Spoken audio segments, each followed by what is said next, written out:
Welcome to Blockchain Recorded, the podcast for the tech curious, where we talk about anything and everything related to the exponentially evolving crypto, blockchain, and Web 3.0 space. Our mission is simple: to share knowledge, facilitate discourse, and help evolve education in blockchain fundamentals, decentralization solutions, and relevant use cases for today's digital economy. We at Blockchain Recorded are not registered investment advisors and do not deal with financial or trading token elements, nor offer any licensed financial services. The content of this podcast is for informational and educational purposes only, while the opinions of all parties involved are their own. I'm your host, Nina Tserar, and now let's talk blockchain.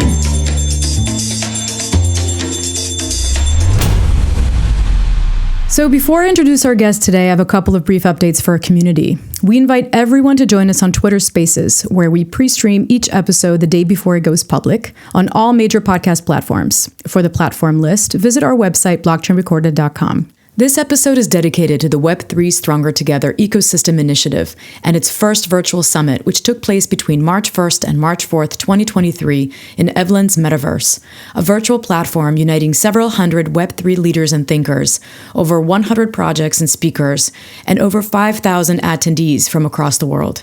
The purpose of Web3 Stronger Together, with which Blockchain Recorded is a proud media partner, is to demonstrate to the crypto community that the Web3 ecosystem is strong, solidary, active, and committed to furthering innovation despite the status of the market and nature of price speculations. It emphasizes the importance of fairness, inclusivity, diversity, and sustainability to furthering healthy Web3 fundamentals. The summit included many panel discussions with assigned topics, which Blockchain Recorded is redistributing in audio form. The sixth panel discussion on March 1st covered the topic of monopoly to mutualism with respect to GameFi and Web3 transforming business models of the gaming industry. The speakers were Kyle White, a mentor at Techstars, among other ventures, and co-founder of Interstellar Digital, Katerina Volkova, a co-founder of Rio Group and chief strategy officer of RTC, Colin O'Brien, head of PR at Rubik, and Artem Gribanov, co-founder of BlockCheck Lab. The panel first identifies the issue of playability and usability versus centralization and decentralization, as well as main challenges within GameFi. The speakers agreed the evolution of gaming business models will further evolve from play to earn. They discussed the challenge of tokenomics and onboarding solution approaches with the call to work in unison to further the space of gaming in Web3. The following is the panel's discussion hosted by Laurent Perello, the leader behind the Web3 Stronger Together ecosystem initiative. We do apologize for potential audio drops due to choppy internet connections. We edited the recording to the best of our ability. I'm really glad to welcome Colin, Katerina, Kyle, and Artem to discuss about from monopoly to mutualism, how GameFi and the Web3 are transforming the business models of gaming. We had this morning a few really interesting panel discussion, and I'm sure that our current guest will deliver really valuable insight. So first, let's introduce each one. Katerina, up to you in a few words, who you are. And the main question, shortly, if you can, I really do appreciate the why. And I mean, why you are involved in doing what you do and what you expect to bring to the world of Web3 ecosystem. Sure. Well, this pleasure. First of all, thank you so much, Laurent, for inviting me here. And thank you all the panelists who are joining. I think our discussion is going to be really fruitful. My name is Katerina Volkova. I'm a co-founder of Rio. And at the same time, I'm a chief strategy officer of RTC. It's a marketing agency. And at the same time, we have incubation. We have also a small fund. I am also co-organizer of Metaverse. It's one of the global events that is upcoming in Hong Kong, dedicated to Web3 mostly. And at the same time, I'm advisor to some projects in GameFi, DeFi, and VR space. So talking about myself, I joined blockchain in 2016, early 2017, when it was first bull run. Then people were just investing crazily in blockchain space without reading white paper, without looking at tokenomics and understanding what the project is about. And for me, I joined. I didn't invest that time. because I was working with some traditional funds, and actually, like, I also launched 2 startups of mine. And I was looking at blockchain as something new, something that is going to change the world, change financial system, because before I was used to be in diplomacy. So for me, everything regarding the world, it's somehow important, I could say. And I do believe that Web3 is going to be a game changer for the whole ecosystems, not talking about financial ecosystem, talking about business industries, talking about even healthcare, and talking about just countries globally, because we already see that main blockchain leaders like CZ, also Ripple, also Vitalik, they're supporting different countries, emerging countries all over the globe. And we also see blockchain changing the landscape of businesses. More and more companies would like to implement blockchain. And so their space. Well, that's it. I hope I covered all the questions. Then up to you. Thank you, Katarina. Hello, all. Nice to meet you. It's a pleasure to be here. My name is Artem. I'm one of the co-founders of the Blockchecker R&D Lab. That is a Web3 software house with the focus on the blockchain gaming. And also we are startup studio that incubates projects on different stages, especially from the technical expertise. And the last year we are focusing on the Tone, and in Prague we are running a local Tone hub for developers and entrepreneurs. Welcome again. Kyle, welcome. Hello, everyone. My name's Kyle White. I am the co-founder of Interstellar Digital's venture arm. I also help blockchain companies and traditional companies that want to do a SPAC through SPAC Deals Club. I was first exposed to Bitcoin actually through Silk Road when it was very difficult to onboard fiat dollars onto Bitcoin at that time. I don't even know if I should be saying I participated in Silk Road, but it was only for absinthe. So I hope I don't get in any trouble. But then from there, at Techstars, I started to kind of get a little more exposure to the Ethereum ecosystem. And I joined the Bank to the Future, massive ICO, one of the first large ICOs back in the day. So then now I focus on helping companies with their tokenomics and helping them scale. I write market updates for Cointelegraph. You've probably seen some of my articles like why Bitcoin's up today, why Bitcoin's down today. So I like to do a lot of different analysis on what's going on in the market, both at a macro level and a micro level, but I tend to focus on on-chain analysis. I like the data. I don't like the speculation. Not a hype boy, don't consider myself a Deegan. I like on-chain data, and that's kind of what I hope to bring to this discussion today. Thank you, Kyle. And Colin, nice to meet you, Colin. I didn't get a chance yet to meet you. I'm a Runic user, mostly on a daily basis. Awesome. Love to hear it. Everybody, I'm Colin O'Brien. I am the head of public relations for Rubik. Rubik is a cross-chain tech aggregator. We are unifying the architecture of Web3 to make it accessible for everybody, regardless of what chain ecosystem you are involved in. I got back into crypto in 2016, 2017 as an investor and started working in the space for the last few years now, and been hooked ever since. I'd like to throw out there too, based on the discussion today, that I've been a gamer pretty much my entire life. Since I could hold a controller at the age of 3, I've been playing games. So hopefully I can bring some of that to the discussion today. Thank you, Colin. I'm not a gamer personally. I assume I used when I was young, but it's so far away, 40 years ago. So you can imagine what kind of game I could use, ping pong. And I'm really impassioned to hear your thought about the today's topic, from monopoly to mutualism, how GameFi and Web3 are transforming the business model of the gaming industry. To introduce the topic, I'm often invited as a speaker, and on stage, I used to tell to people that we are often afraid or scared about the bear market, or a strong regulation could impact our industry, our ecosystem. But I say that in my point of view, the main risk, danger is seeing emerging a centralized decentralization.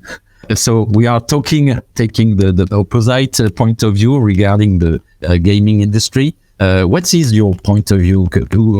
Who want to start and engage this debate?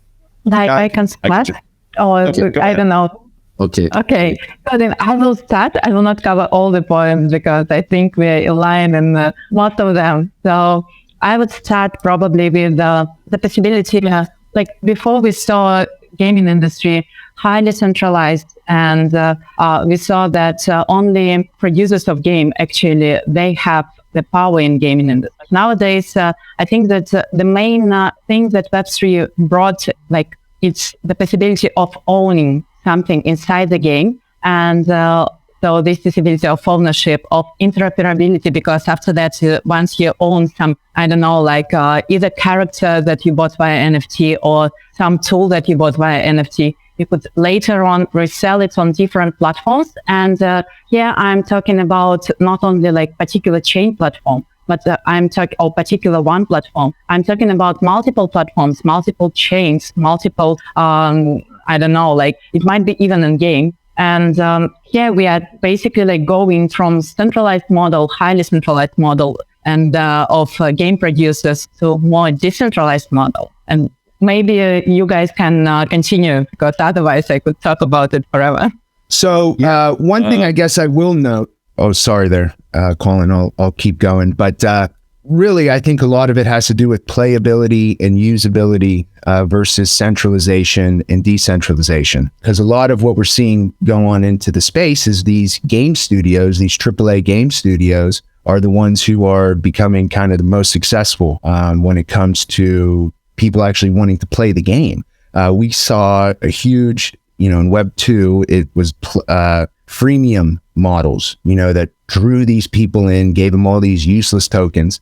So at least now with the blockchain, maybe you can get something that you can resell, like Katerina said. But the people still need to want to play the game. If it's too slow on the blockchain because it's all on chain, or if the user isn't having a good time because of the quality of the game, mass adoption is not going to be as quick as we think. When you look at something like Roblox or even a Minecraft, those kind of allow a creator ecosystem within themselves, and they're not necessarily on the blockchain in Web3, but anyone could kind of be a creator in those ecosystems. So I do believe it is good for maybe independent creators, but we necessarily haven't seen that develop yet within the space. It's definitely something that we look forward to, but we really haven't seen it yet. Colin? I could slightly debate, because if you see like DeFi, like for sure we haven't seen these AAA games come into blockchain space yet. But I know that Ubisoft, for instance, they're working on some implementation of blockchain into their gaming industry, but they are very, very cautious about it. I just have a good friend of mine, and Ubisoft is one of the leading game producers. So talking about, like, for instance, DeFi kingdoms, it's a whole ecosystem. And you even can merge different personages to have one of them. I don't know, like it's one of my favorite games in GameFi space. And also you have different options, and for like savings, for also RPG, so it's interesting. And the pixel art actually is pretty cool.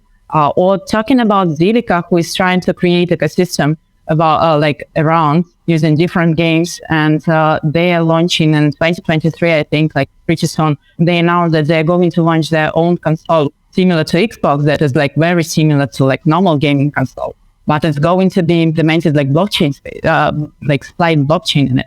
Oh, and I'm not saying that it's impossible, but I think that we still have a way to go, because what we're seeing data-wise on chain is that gamers are preferring a more centralized blockchain like a Hive or a Wax versus Ethereum. I mean, Wax has 34% of all total Web3 gaming players. They're on Wax. That's not necessarily the most decentralized blockchain. So that's what, 310 times more than Ethereum gamers. So I do think that gamers right now, at least, are willing to sacrifice a little bit of decentralization for faster and cheaper gameplay.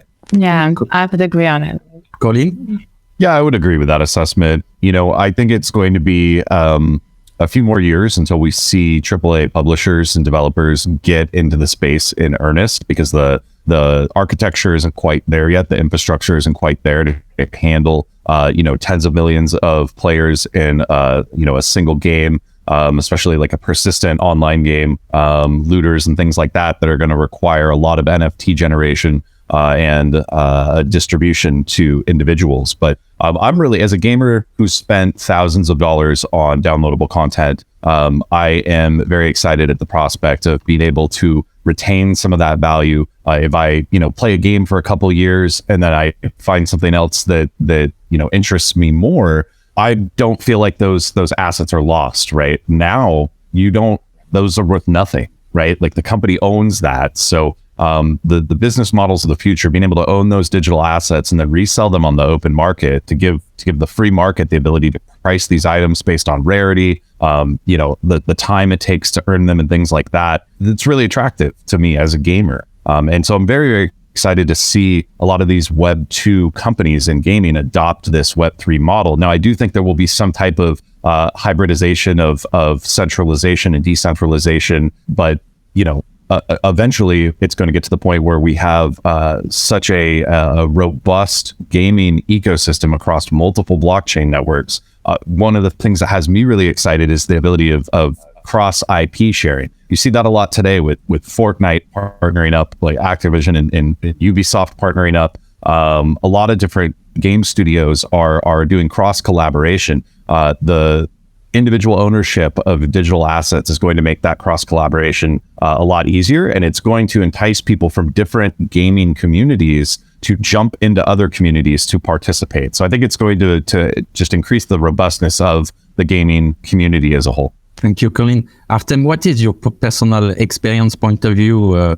I understood you are directly concerned by the topic too. Okay, so thank you very much. I agree with all what was told before.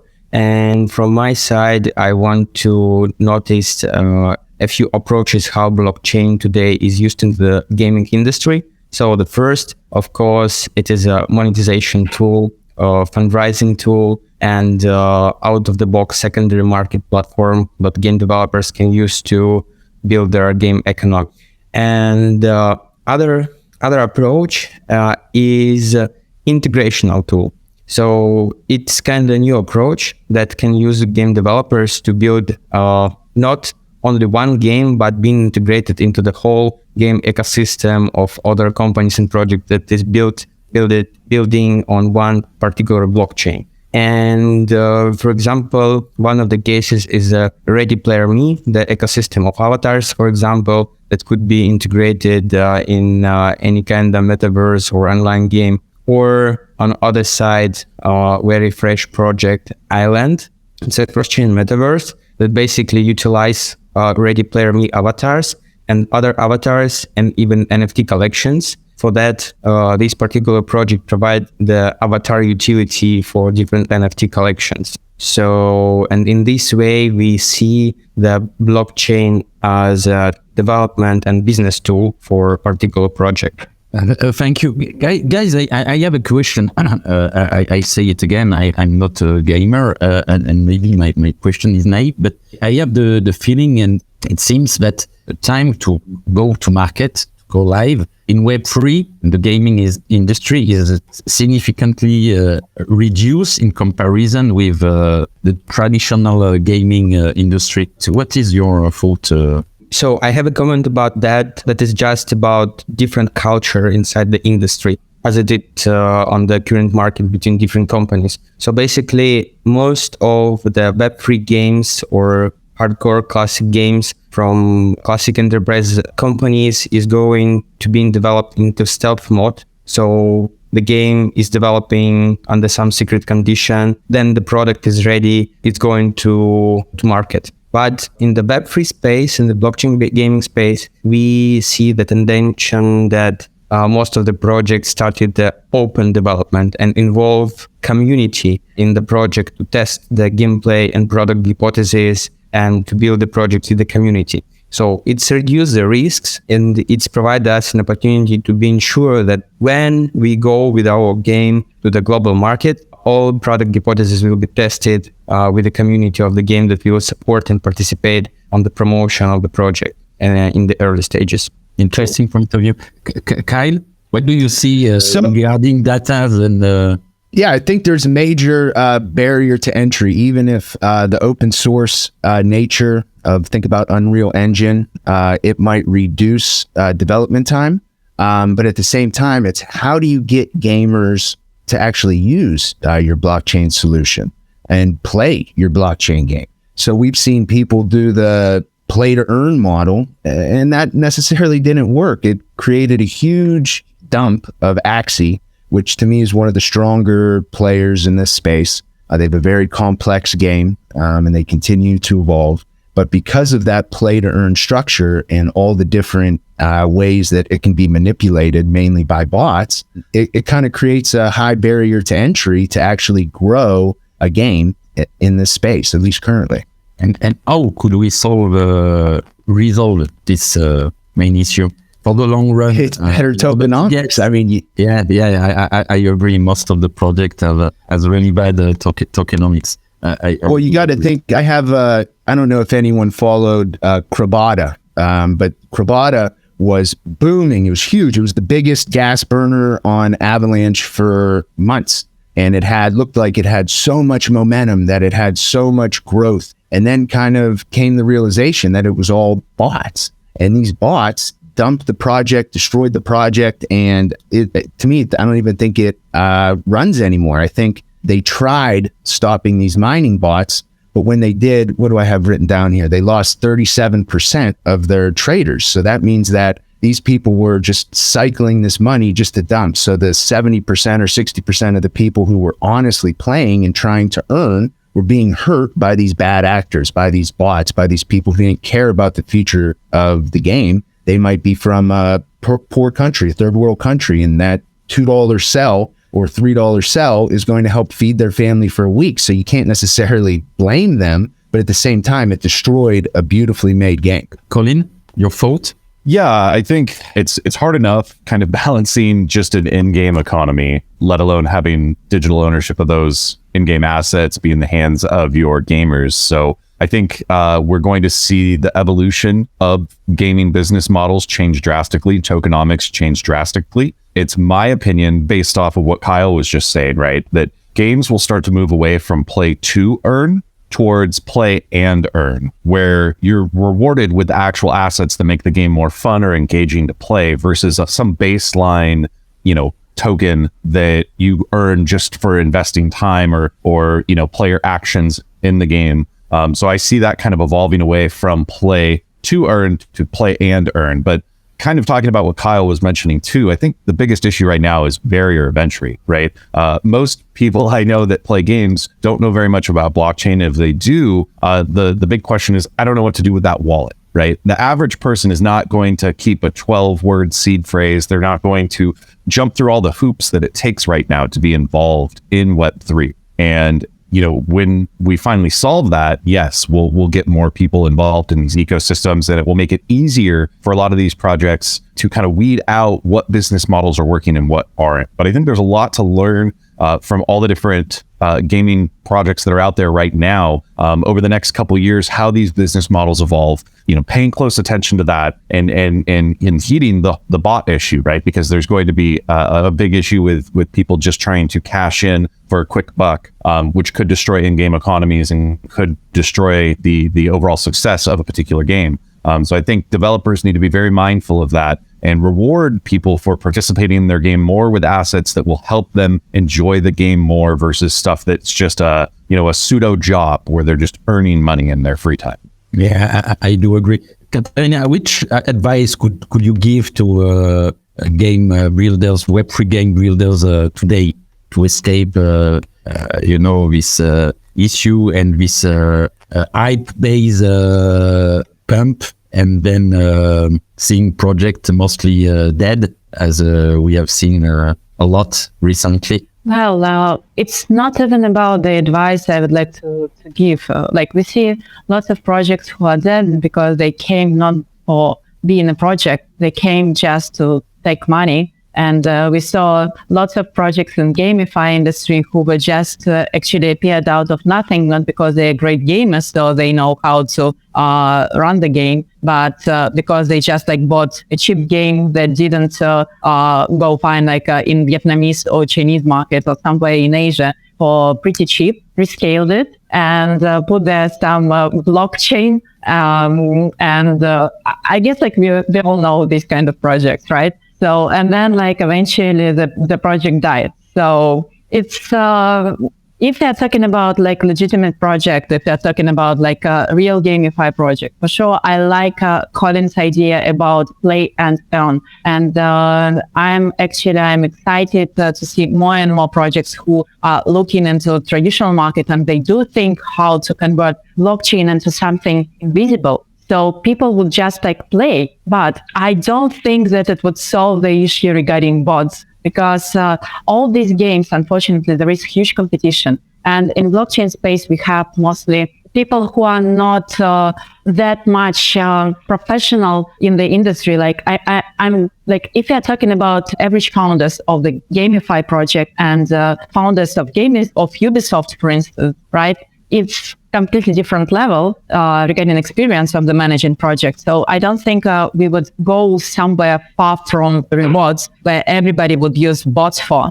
So the project still can collapse because of these bots. But at the same time, tokenomics, yes, Kyle, I definitely agree with you. Like projects should look more at their tokenomics. And unfortunately, I haven't seen any like brilliant economics that worked like 100%. Not yet. Maybe I missed something. I hope it's coming, or I hope I missed something. I don't know. But yes, it's mostly economics, thinking about your project as real business, thinking about your community, what might incentivize them, not only talking about rewards, thinking about the quality of the game itself. Because we're doing it quality. We're doing it make games being interesting, what Kyle mentioned just in the beginning of our talk.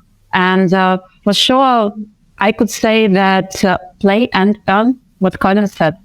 Kyle, what is your point of view? What could be the perfect tokenomics, the best approach for a Web3 gaming project? Well, how I like tokenomics in general is there has to be, because if you have all the sell pressure, there obviously has to be buy pressure there to help it out. I mean, look at Bitcoin in the past 2 weeks. Because there was no buy pressure, all the open interest that was happening wasn't met with someone there to buy. So it kind of hurt our Bitcoin price here. So when it comes to play to earn, there has to be, if money is coming in, as soon as that money comes in, almost some of it needs to go to a reserve. And that reserve can help maybe cushion some of the blow, almost like an AMM, but for NFTs. So then your NFT isn't just a race to the bottom. It might be a little more gradual. Now, I kind of wanted to circle back because I think the onboarding is extremely important. And I did not invest in this project. I don't think it had a funding round. But the idea to me was genius. It's Bitendo. And Laurent, you might like this because you said you only used to play Pong. So that's kind of what they're doing, is they're taking these old games like Super Mario, Donkey Kong, and what they're doing is they're putting them in bars, conferences with a Bitcoin node in it. Because we've been hearing about ordinals and how Bitcoin can transfer data on the blockchain. So by putting a node with a little basic screen and these NES capabilities in there, all someone at the bar would have to do is go up with their phone, screenshot this, or go to this QR code, and then boom, they're onboarded. It doesn't take them more work. It's not like they have to set up a MetaMask, remember these seed phrases. And it's a little centralized because it does take you to a centralized exchange to earn Satoshis. So when you're playing this game at the bar, at first they're going to do it for free, just to get people playing the game at the bar. And then, when you refer someone to an exchange, you get a little kickback. So basically that kickback is then going to the user. So now this user might never have had exposure to Bitcoin. But now, just from playing a game that they loved when they were kids, Super Mario, they're earning Satoshis. They're earning Bitcoin. It might only be a couple cents here and there, but that can really start to onboard people more to decentralized finance and to Bitcoin and to Web3. So I do kind of look that these easier ways to get people on the blockchain, like Colin said, is extremely important. And if we give them stuff that they know and we make it easy for them, we could see more users. I think I should start to play again to Mario to earn some sats. So after what in a technical point of view, what could we improve and maybe radically change to facilitate user adoption onboarding? Because if you let me just share with you my personal experience, I was surprised organizing this event that to see so many Web3 people facing some difficulties to set up a MetaMask and so on, and except a centralized exchange wallet, they were lost. And I told to myself, we should calm down talking about mass adoption until we involved in Web3 are all really involved and having control of this innovation. In your opinion, what can we improve? I have seen a few gaming projects having a hybrid mode, a Web2 logging and a Web3 logging. Is it something that we will see more and more? Is it a solution? What is your point of view?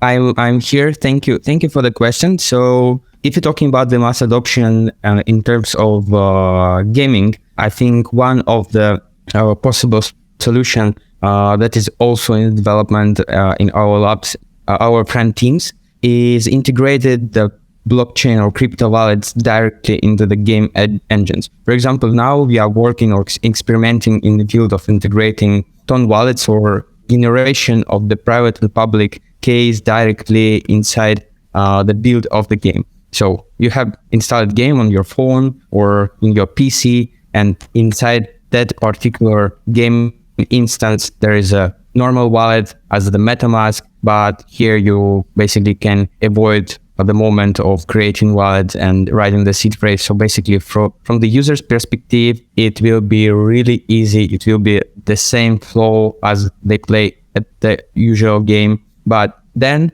at the moment, then people will be interested to move their assets and monetize their time spent in the game and their game assets, game progress on the open market, not inside the inbuilt marketplace that will not request some external wallet. So only in this moment, players will be pushed to learn about how to create MetaMask or Trust Wallet or any other non-custodial wallet that players can use to trade their assets on third-party marketplaces like OpenSea or different other ones. So it confirms what you were saying, Kyle, that we should sacrifice maybe a bit the decentralization for now in order to better facilitate the user adoption, onboarding. Yes, and we're seeing this even with layer 2s and with wallets. I mean, we have Coinbase now creating their own layer 2.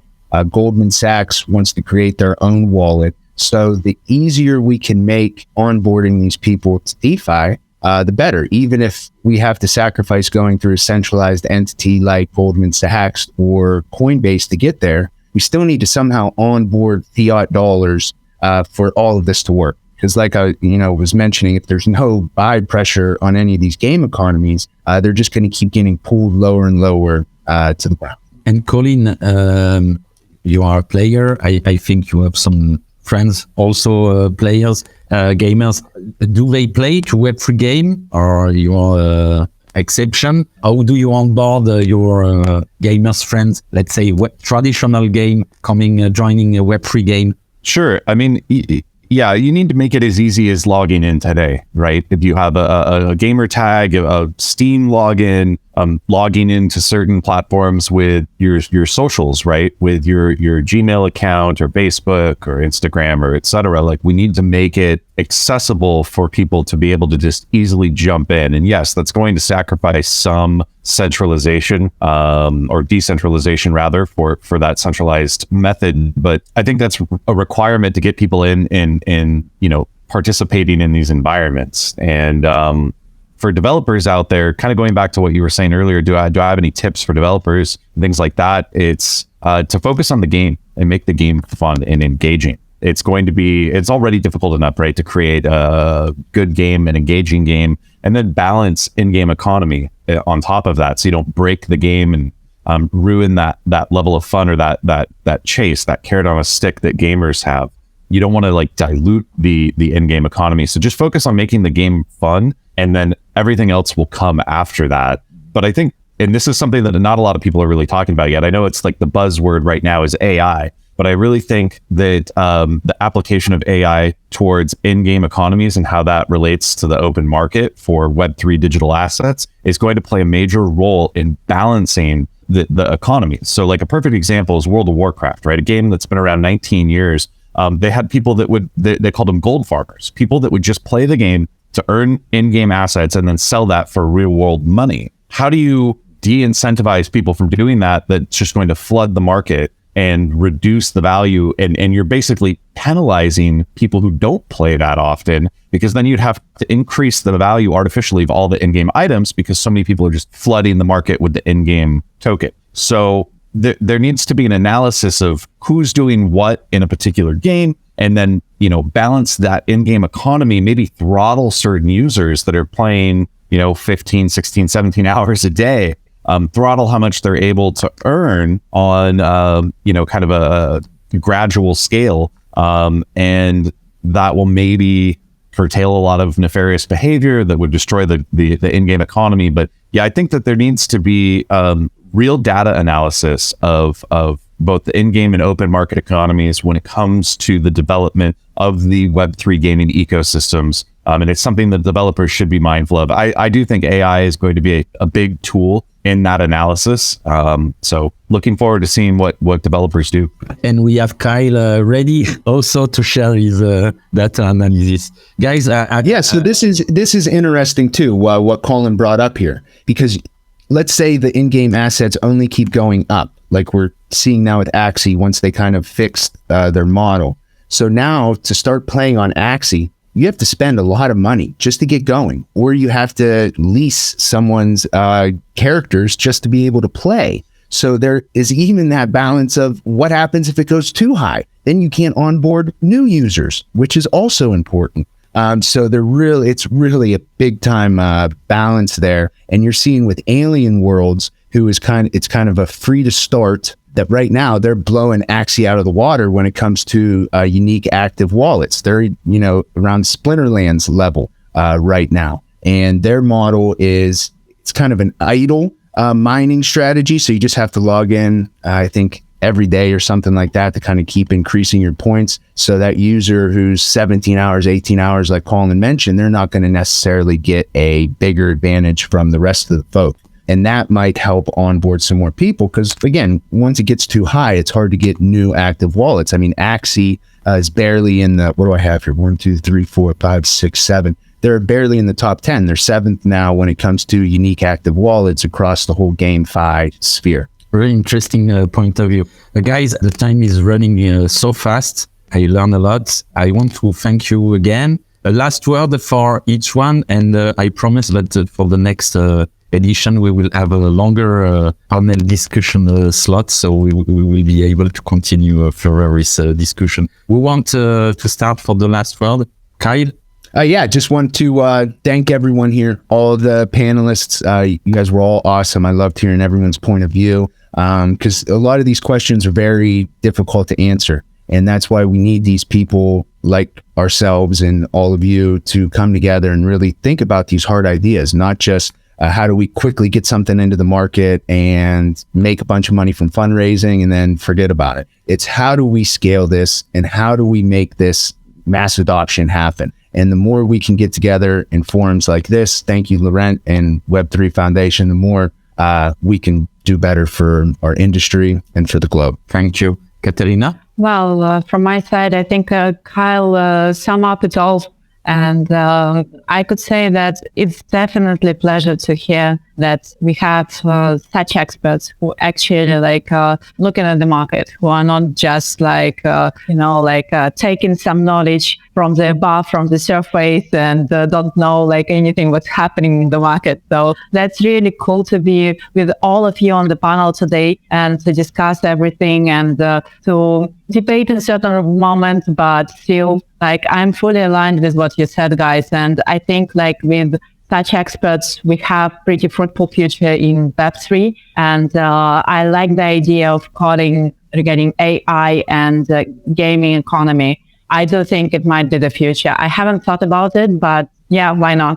And thank you so much, Web3 Foundation, for this amazing initiative. I hope there are going to be much more like that. Yeah.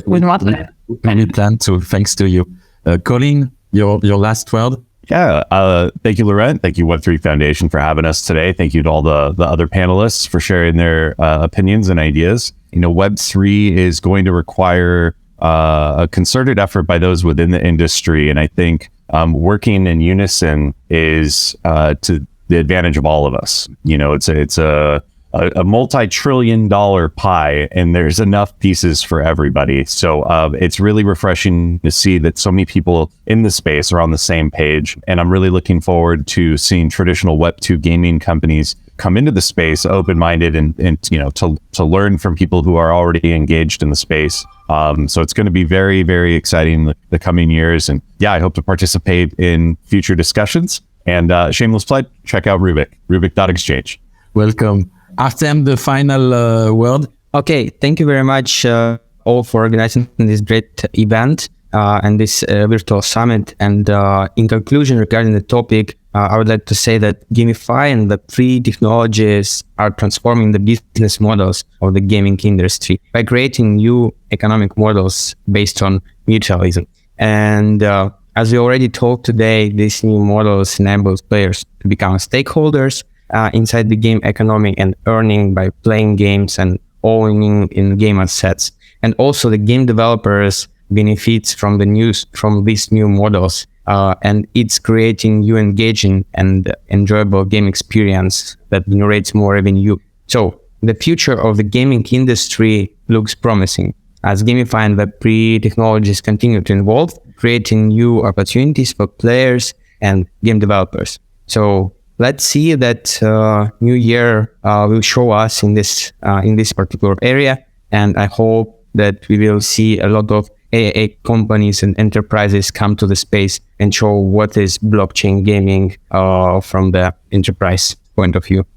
Thanks to you guys. I will just add a last word. I cross my finger that for the next bull run, we will not face again, this huge wave of people coming and delivering short-term projects, just trying to extract a lot of money in a short period of time, and rather seeing a long-term oriented vision builders. And it's what we want to promote with Web3 Stronger Together. Thanks again, guys. It was a pleasure, and see you soon. Bye-bye. Thank you. Bye-bye. Thanks again to our guests, and thank you everyone for listening. Thanks also to the Bariam Music team for providing their music. You can check them out on bariammusic.com. All of the supporting information is on our website, blockchainrecorder.com. You can listen to us on Google, Apple, and Amazon podcasts, as well as on YouTube, Spotify, Radio Public, and Stitcher. You can follow us on Twitter and YouTube, where we are super grateful for your support. Stay tuned for our next episode.